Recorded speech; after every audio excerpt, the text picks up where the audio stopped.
Bonjour petits et grands lecteurs, j'espère que vous allez bien. On se retrouve aujourd'hui pour un nouveau update lecture, le premier de l'année je crois, si je me dis pas de bêtises, parce que la semaine dernière c'était un peu un petit bilan sur une trilogie que j'ai lue. Avant de commencer cette vidéo, je voulais simplement vous annoncer la seule date de dédicace que j'aurai au mois de février. Normania, donc Normania à Rouen, qui est au Zénith de Rouen, le plus gros festival je crois un peu des cultures vikings en France, avec le pôle littéraire, donc j'ai hâte de vous y rencontrer. Alors je vais faire un petit point dédicace avant de commencer. Cette année, il y aura moins de dédicaces que d'habitude pour deux faits. D'une, je vais avoir pas mal de travaux à faire cette année. Et c'est pas du tout la raison numéro première, c'est que les dates sont très compliquées cette année. Je sais pas ce qui est arrivé au niveau organisationnel, mais j'ai énormément de salons qui ont changé leur date et donc tout tombe en même temps. Imaginez-vous que le Salon Fantastique de Paris, on sera pas là cette année. C'était beaucoup trop cher, ils ont doublé leur prix. Le Salon Troll et Légendes, le Salon Ouest-Hurlan à Rennes, sont le même week-end. Alors que par exemple, Ouest-Hurlan était pas du tout le même week-end avant.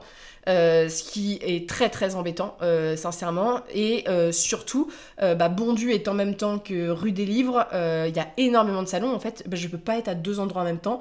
Et j'ai pas forcément des auteurs qui veulent faire les dédicaces, voilà, à ma place. Donc je suis coincée. Je suis un peu beaucoup coincée. Donc je serai moins dispo. Alors je peux déjà vous dire de sûr que je serai à Normania, donc en février. En mars, je serai au Salon du Livre de Bondu, donc dans le nord de la France, et c'est le seul que je ferai, je pense, cette année dans le nord de la France. J'espère être à Ouest-Hurlan et à Troll et Légendes. On trouvera une solution. On sera, moi, je serai sur un des deux festivals, mais il y aura, j'espère, les deux en même temps. Et normalement, on devrait revenir aux Imaginales, mais ça, c'est pas validé. Les Imaginales viennent d'envoyer les bulletins d'inscription, mais je suis perplexe, voilà, pour le coup. Donc je pense qu'il y aura peut-être plus de salons, et c'est pareil pour le salon qui est un salon en septembre. Ils ont décalé leur date pour les mettre en même temps que le salon de Bordeaux. Vraiment, cette année, c'est catastrophique. Et c'est une grosse perte d'argent pour les éditeurs, donc je suis en mode ça nous aide pas du tout. Mais on va moins se voir, mais j'espère qu'on se verra plus nombreux sur les événements et j'en suis vraiment désolée. Mais déjà, il n'y a pas 36 événements du livre, on va dire de salon du livre, et là, on n'est pas aidé. Donc voilà, je peux déjà vous dire ces deux dates-là. Et vous dire que j'avance sur les deux publications qui sortiront en 2025. Alors, on commence, voilà, je pinaille, je suis énervée, mais franchement, j'étais en mode, c'est pas possible, quoi. Déjà que c'est la crise du livre, c'est la merde, on a du mal à s'en sortir, mais si en plus, les organisateurs de salons nous mettent des dates toutes en même temps, on va vraiment tous couler, en fait, si ça continue. Alors, pour cette date lecture, vous allez avoir de la littérature en anglais. Alors, rassurez-vous, normalement, je crois que c'est traduit. Un classique de la littérature fantastique et surtout un petit policier. Je serais par contre de vous parler du petit classique en premier. Alors ce texte-ci, ça fait très très longtemps que je l'ai dans ma palle. On me l'a prêté il y a des années, sauf que j'ai perdu tout à fait contact avec la personne. Et donc je ne voulais pas le lire parce que j'étais un peu en mode, il faut que je lui rende et tout. Et en fait, je n'ai plus de contact avec cette personne-ci. Donc voilà, je pense que si elle voulait récupérer son livre, elle m'aurait envoyé un message. Je l'ai gardé, il est dans un état, c'est un bouquin qui a déjà été acheté d'occasion, je pense, en première lecture. C'est un classico-classique que je n'avais jamais lu. J'avais lu des extraits parce que je l'ai étudié à la fac un petit peu dans certains extraits. C'est La Servante écarlate de Margaret Atwood. Alors Margaret Atwood, c'est pas la première fois que je la découvre. J'avais lu Le Dernier Homme, et La Servante écarlate, en fait, ça fait très longtemps que je le traîne. On parle de plus de 6 ans dans ma palle. C'est un des plus vieux livres qu'il y avait dans ma palle. Aussi parce que je ne savais pas trop quoi m'attendre dans le texte et que j'avais peur de me sentir très mal à l'aise à la lecture, de vraiment pas supporter la lecture de ce texte-ci. Alors rassurez-vous, tout s'est bien passé. Ça va être un peu dur ce que je vais dire, mais j'étais un peu déçue de cette lecture. Et en fait, c'est de ma faute, parce que La Servante écarlate, c'est un classique, c'est rentré dans la pop culture. Alors, j'ai même pas vu la série, hein, mais c'est vraiment, tout le monde connaît l'histoire. Et donc, en fait, l'histoire est quand même assez courte. On n'en sait pas beaucoup. C'est vraiment une action assez rapide. Et je suis en mode, ouais, en fait, le résumé te raconte vraiment l'histoire de cette femme-ci. Il y a quelques rebondissements, mais en fait, c'est plus ce que ça raconte qui m'a intéressée que l'histoire en soi. Alors, La Servante écarlate, c'est l'histoire donc il y a plusieurs portraits de femmes dans le texte, d'une sorte de république qui s'appelle la République de Gilead, qui a été fondée par des fanatiques religieux. Alors, clairement, c'est les États-Unis dans quelques temps, hein, c'est une sorte de dystopie. Ces fanatiques religieux on réduit les femmes encore fertiles dans ce monde qui va mal comme des esclaves sexuels. Alors, il y a plusieurs rangs de femmes, il y a les épouses, il y a donc ces femmes qui portent le rouge, ouais, il y a vraiment toute une organisation qui est un monde créé, c'est ce qui est la force de ce texte, c'est l'univers, le world building et l'ambiance, et de ce dont ça parle. Mais cette femme, en fait, elle s'appelle Defred, c'est ça. C'est sorti en 1985 aussi. Il faut dire qu'à l'époque, ça a été quand même un grand bouleversement parce que ça a dénoncé beaucoup de choses. On est en 2024, c'est moins surprenant aujourd'hui. Voilà, c'est un classique. Maintenant, on a les enfants de la Servante écarlate, mais c'est intéressant à le mettre dans notre paradigme. Et donc, cette jeune femme, Defred, elle pense beaucoup au passé. Quand les femmes pouvaient voter, écrire, s'exprimer. Et elle va rentrer en fait dans un réseau un peu infiltré et essayer de chercher à trouver sa liberté. Defred, on va suivre son portrait à elle, mais aussi ses portraits de personnages féminins qui vivent sous ce joug-là. C'est un personnage, on est extrêmement attaché tout de suite, parce que la situation est tellement terrible qu'en tant que femme, on ne peut pas ne pas ressentir de l'empathie. C'est un texte qui fait très peur. C'est un texte qui fait très peur, notamment aujourd'hui, parce que en fait, c'est un texte qui remet en cause le droit des femmes et qui met les femmes dans cette position où elle doit faire des enfants pour le commandeur. Et si elle ne fait pas d'enfants, et si elle le rate, je crois, 2 fois avec 2 hommes différents, voilà, le commandeur, si elle n'y arrive pas, il va être placé chez un autre, et si chez l'autre, elle n'arrive pas à avoir d'enfants, elle est envoyée dans des camps. On parle de scènes typiques. Et c'est pour ça que c'est tellement connu que vous les voyez, mais en fait, on est dans ces scènes où il y a l'épouse sur le lit, elle qui couchait, et l'homme qui fait son affaire. C'est terrible à lire. Et en même temps, cette femme qui raconte son passé, qui parle beaucoup de la place des femmes dans la société, et cette espèce de réseau parallèle. Et c'est un texte qui est assez choquant parce qu'on parle d'exécution publique, il y a une tension véritable dans le texte. Mais en soi, le côté réseau et tout, j'étais en mode bon. Je suis pas si convaincue que ça, c'était pas si palpitant que ça, mais parce qu'en fait j'avais tellement d'attentes. Et surtout, alors c'est un texte ouvert à la fin. C'est un peu vous qui choisissez la fin d'une certaine manière, mais c'est un texte qui fait beaucoup réfléchir actuellement, mais qui à mon sens n'est pas assez poussé sur certaines questions, pas assez développé. Je pense que c'est pour ça que la série marche bien, c'est parce que la série a priori développe beaucoup plus ces questions-ci. Mais c'est un texte qui fait peur, parce que c'est un texte où malheureusement c'est ce qui se passe de plus en plus. Voilà, on rentre sur des carcans où les femmes ont de moins en moins le droit, et comme voilà, aux États-Unis, ça a été le cas aussi pour les dernières élections, c'est un texte qui a été beaucoup utilisé par certains partis pour dénoncer d'autres. Et c'est un texte bouleversant, je peux vous dire qu'il y a les scènes d'agression, alors qui ne sont jamais explicitement décrites. Voilà, c'est pas, on vous explique là, mais en fait tu vis à travers les périodes de dissociation du personnage et tout. C'est terrible. En fait, le système de société est terrible, et ce commandant en fait qui se retrouve dans cette situation aussi, parce que voilà, t'as des portraits d'hommes aussi, je trouve, qui sont assez intéressants, et tous ces réseaux, parce qu'en fait on est à l'intérieur de ce texte-ci, et tu vois qu'il y a d'autres choses à l'extérieur. Alors il y a une suite, il faudrait que je la lise, où en fait moi j'ai été un peu frustrée parce que je trouvais que c'était pas assez développé, que j'avais envie d'en savoir un peu plus. Et bon, après c'est un texte choc, c'est un texte hyper important, et c'est un texte qui devrait être lu dans toutes les écoles. Mais c'est aussi un texte à remettre dans son contexte de dénonciation de la société. Et ce qui fait encore plus peur, c'est que quand tu vois ce qui se passe aux États-Unis et ce qui commence à arriver en Europe, c'est des questions qu'il faut se poser légitimement. La question de la fertilité aussi, ça aborde beaucoup de choses. C'est très, très, très, très, très crédible. Et ce qui fait que c'est ça qui fait peur. Je ne vais pas vous en dire plus parce que je pense que c'est un texte que tout le monde devrait lire pour se faire son avis. Mais c'est vrai que moi, le manque de développement, le manque de savoir ce qu'il y a derrière l'univers, parce qu'on est dans un point de vue au jeu, m'a frustrée. C'est un texte qui m'a frustrée, mais c'est un texte qui m'a bouleversée, et c'est un texte qui m'a mis très très mal à l'aise pendant toute la lecture. Il y a des moments où je faisais des pauses en me disant, c'est pas que c'est violent en fait, mais c'est tellement horrible psychologiquement ce qui se passe, et qu'en fait ça fait tellement réfléchir que t'es en mode... Bon, on va désaccélérer. Ça se lit très bien. Alors c'est une écriture très simpliste.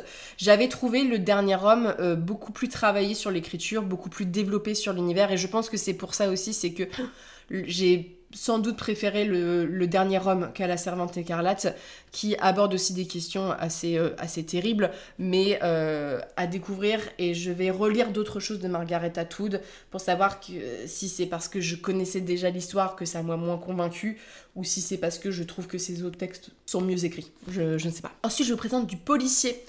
Du policier qui se passe pendant la période de Noël. Alors, c'est du policier léger. Pour le coup, je dirais pas que c'est du cozy mystery, parce que c'est pas aussi léger que ça, mais c'est pas une boucherie, même s'il y a des scènes qui sont assez horribles et assez glauques. C'est Petit meurtre à Endgame de Alexandra Benedict. Donc, j'ai lu un autre texte d'elle c'est Petit meurtre dans le Christmas Express. Donc, on est en Angleterre, à peu près à notre époque. Lily, c'est une jeune fille qui a subi un truc un peu traumatisant, mais très traumatisant quand elle était enfant. On a retrouvé sa mère morte dans le jardin familial de Endgame, qui est une très grosse propriété, je crois, je sais plus où c'est, en Angleterre, mais dans un labyrinthe, vous imaginez la grande maison ancienne, voilà. Et on l'a accusée très vite, elle, d'être la responsable de l'état de sa mère, parce que, voilà, sa cousine lui a dit « Mais de toute façon, ta mère, elle est comme ça depuis que t'es née, c'est parce qu'elle a fait une dépression et qu'elle t'aime pas et tout. » Donc, elle a vécu un peu avec sa tante, et une fois qu'elle était majeure, elle s'est barrée, elle était à Londres, c'est une couturière qui vit avec ce traumatisme-là, et qui va recevoir une lettre. La lettre de sa tante Liliana, qu'elle aimait beaucoup, mais voilà, faut comprendre, elle s'est écartée de sa famille pour plein de raisons. Et Liliana lui annonce qu'elle est décédée. C'est pour ça qu'elle lui a envoyé la lettre. Et que pour le manoir de Endgame, il va y avoir un jeu de pistes organisé pour savoir qui va remporter le manoir. C'est un jeu de pistes qui se base sur une comptine célèbre en Angleterre, sur un nombre de jours. Il y a un jour, une clé à trouver pour avoir, on va dire, la réponse à tout ça. Lily, elle n'est pas du tout intéressée jusqu'au moment où sa tante lui annonce que sa mère n'est pas morte de son propre volonté. On l'a assassinée, et que parmi le jeu de pistes, elle trouvera des indices pour savoir qui l'a fait. Elle part uniquement dans cette optique-là. Elle retrouve ses cousins-cousines sur place, où ils vont être enfermés pendant plusieurs jours dans ce jeu de pistes. Sauf que sur place, il y a un assassin qui commence à se débarrasser de tous les cousins, sachant que notre personnage principal est enceinte et le cache à tout le monde parce que ça risque de bouleverser le jeu. C'est un texte donc, qui joue beaucoup sur les anagrammes. Voilà, il y a une enquête avec déjà ce jeu de pistes, mais aussi un truc un peu huis clos, étouffant, avec un assassin qui va tuer énormément de gens.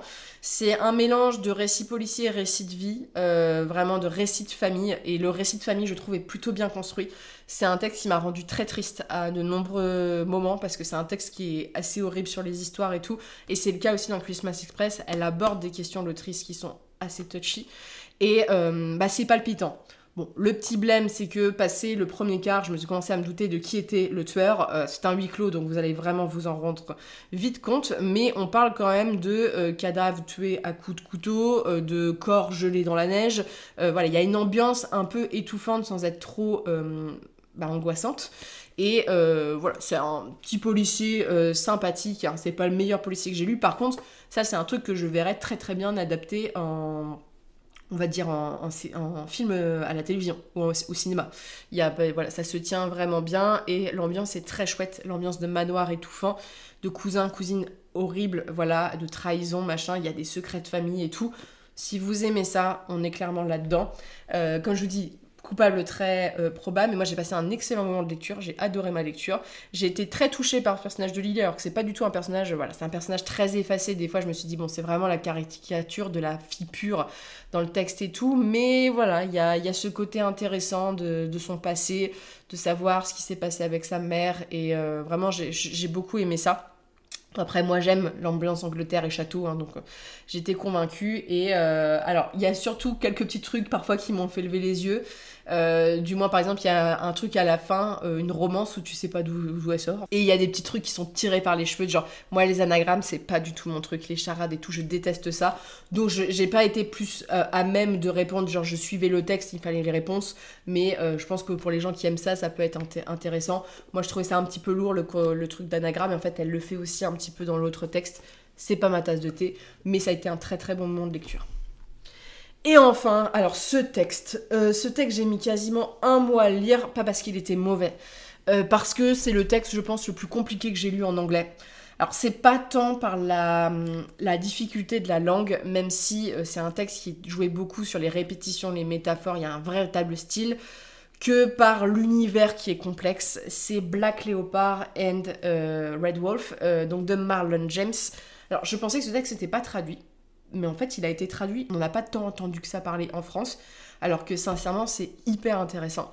Alors Marlon James, c'est un écrivain jamaïcain assez reconnu aux États-Unis, et c'est une trilogie, donc la trilogie du Diamant Noir je crois. Donc on est sur de la fantasy qui s'inspire des cultures africaines dans la largesse. Je ne connais pas assez les cultures africaines pour situer dans quelle culture et ce genre de choses, mais c'est un texte qui m'a vraiment convaincu pour ça, parce que son world building, son univers est ouf. C'est à mon sens très dark. Vraiment, c'est dur. Hein. Voilà, c'est violent. Et vraiment pas à mettre entre toutes les mains. Et c'est très original. Voilà, c'est très original. Et voilà, ça, c'est les points positifs. Le truc, c'est qu'en anglais, c'est dur à lire parce qu'il y a beaucoup de sauts dans le temps. Il y a beaucoup de moments où on raconte des histoires et des contes. Donc, il y a beaucoup de choses où en fait, c'est pas une histoire linéaire où tu suis une aventure et tout. Il y a beaucoup d'informations. Et il y a aussi tout un bestiaire que je n'avais pas forcément en tête parce que c'est pas ma langue maternelle, l'anglais. Alors, c'est l'histoire d'un jeune homme qui s'appelle Tracker. Tracker, c'est un garçon alors qui a une vie compliquée parce que c'est une histoire avec son grand-père, son père qui a dû vivre et forcé d'être vivre avec un homme violent, voilà, qui était un peu le chef du clan du village. Et Tracker, il va faire la rencontre d'un homme qui est un homme léopard. Très particulier, le monsieur. Va s'en suivre une grande quête pour retrouver un enfant. Alors, Tracker, c'est déjà compliqué dès le début parce que tu le suis, il est enfermé dans une geôle. Tu sais pas pourquoi, en fait, il raconte son passé, mais dans le texte, il raconte pas de façon chronologique. Parfois, il dérive, parfois, il y a des contes, machin. C'est très fantasmagorique. Donc, t'es en mode, bon, beaucoup d'informations.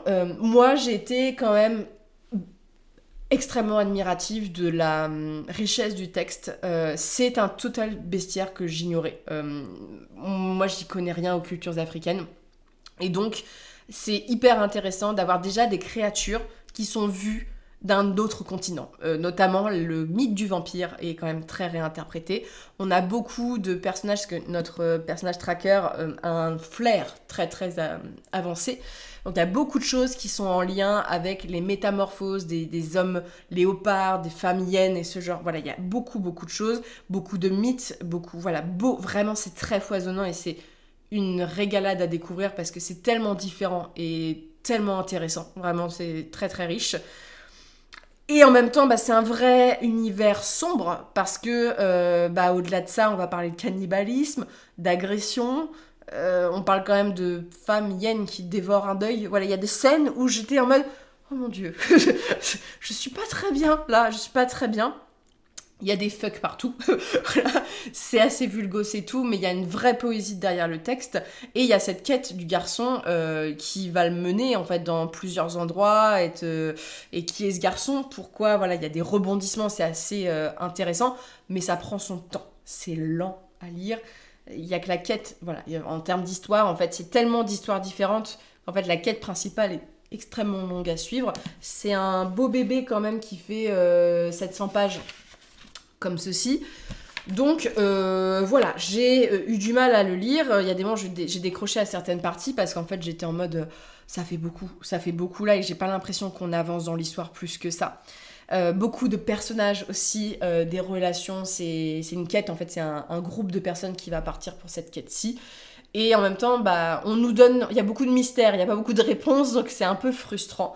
Il y a des renversements, des bouleversements, voilà, c'est assez palpitant. Et voilà, donc moi j'étais convaincue pour ça. Après, l'histoire principale de la quête avec l'enfant, je trouve qu'en fait, à force de se perdre partout, on perd le fil narratif de l'histoire. C'était un peu lent. J'ai le tome 2, je lirai le tome 2, mais je vais pas trop tarder parce que y a tellement d'informations, c'est tellement riche que je suis en mode... En fait, c'est un texte qui est passionnant pour pas mal de choses, et notamment, moi, je trouve que ça parle et ça dénonce beaucoup. Alors, ça dénonce beaucoup de choses. On va parler des sorcières énormément dans le texte. On va parler des femmes, du statut des femmes. Alors, les femmes, en fait, c'est un texte qui est assez brillant pour ça parce que c'est un texte où il y a vraiment un truc très féministe dedans. Les femmes sont clairement les personnages quasiment les plus puissants de ces univers-ci. Elles sont douées, elles ont de la magie, elles sont respectées, elles font peur. Vous savez, alors ça va être un cliché ce que je vais dire, mais moi j'ai grandi avec le dessin animé Kirikou. Quand j'étais enfant, j'avais même le jeu vidéo, j'étais extrêmement fan. Mais ça m'a fait penser à la sorcière, vous savez, ces femmes que tout le monde vénère, mais en même temps en ont très peur, avec beaucoup de clichés, ce genre de choses. Ça parle de ça, ça dénonce ça, voilà, ça parle de la sorcellerie, de la place des femmes, de ce qu'est un homme, devenir un homme, la question du genre aussi dans le texte. C'est assez riche, et en fait c'est ce que j'aime avec ce texte-ci, c'est que ça ferme sa gueule à beaucoup de racistes dans le texte, dans le genre, que c'est un texte qui est très ouvert sur les questions LGBT, très ouvert sur les questions des femmes, voilà, ce qui n'est pas dans les clichés de ce qu'on attend de ce genre de fantasy selon les racistes, c'est bien ce que je dis, et je trouve que ça dépeint les cultures africaines d'un point de vue hyper positif, et c'est ce que j'ai aimé. Vraiment, j'ai adoré ça, en plus de la mythologie. Et ça parle de questions de société qui sont inhérentes à ces différents pays. Notamment, bon, je vais vous prendre un exemple assez clair, la question des albinos. On a des enfants, notamment avec les sorcières, qui ont des difformités. Alors que ça soit physique, c'est apparenté à de la magie et ce genre de choses, mais qui sont chassés, traqués, on vend leurs os, on les vend. C'est horrible.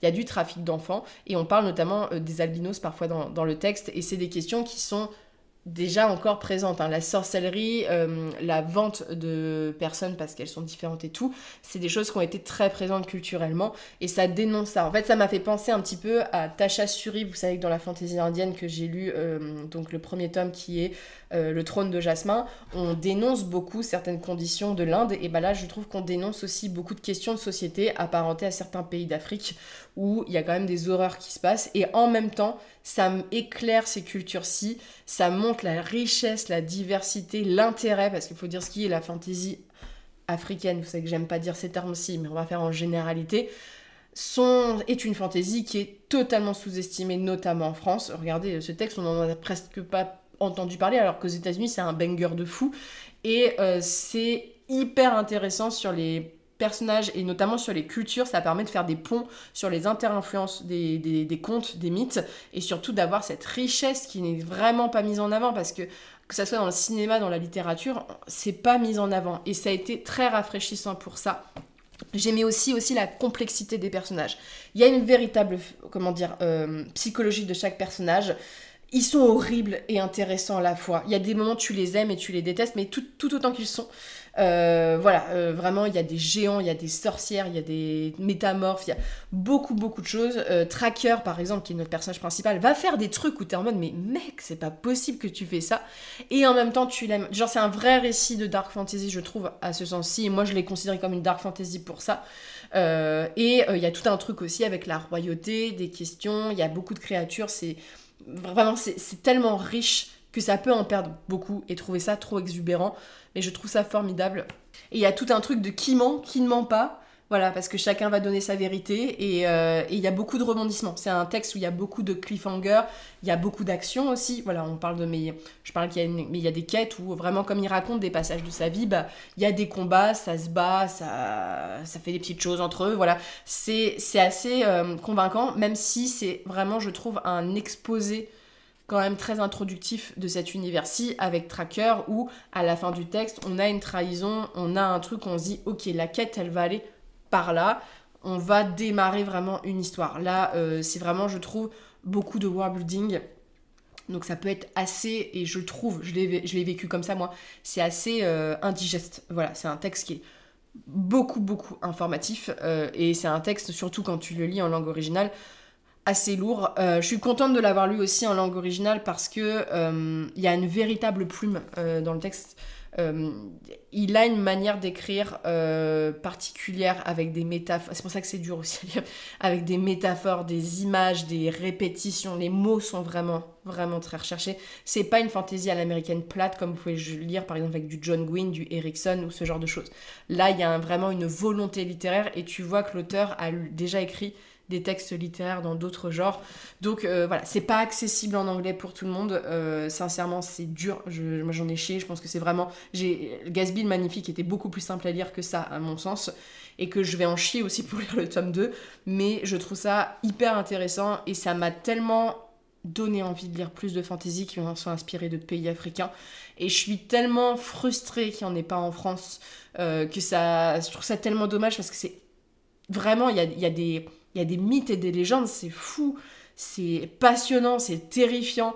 Et vraiment, les sorcières, les femmes dans le texte, elles sont, mais j'ai adoré comment c'était fait. Et les questions qui sont abordées sont des questions sur du genre universel. Et c'est triste et beau à la fois. Il y a des trahisons et en fait, c'est très injuste. C'est très cruel comme texte. Ouais, j'ai oublié de parler de la cruauté. C'est un texte qui est extrêmement cruel. Vraiment, vraiment, vraiment. Et c'est horrible parce que ça déchire en même temps.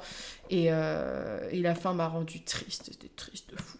Mais j'ai envie de lire le tome 2, même si là, c'était tellement indigeste et que ça m'a duré un mois, j'étais en mode merci, je l'ai terminé. Mais j'espère que le tome 2 sera plus dans l'action linéaire, qu'on aura moins des passages séquencés comme ça, et qu'on sera plus du genre, là il y a un truc qui se passe, faut résoudre le problème, et vraiment c'est une pépite à découvrir. Donc voilà, si vous voulez pas le lire en anglais, je crois qu'il y a au moins le premier tome qui est sorti en français. Sur ce, n'hésitez pas à me dire ce que vous en avez pensé, notamment si vous avez lu Black Leopard and Red Wolf, ce que vous en avez pensé de ce texte.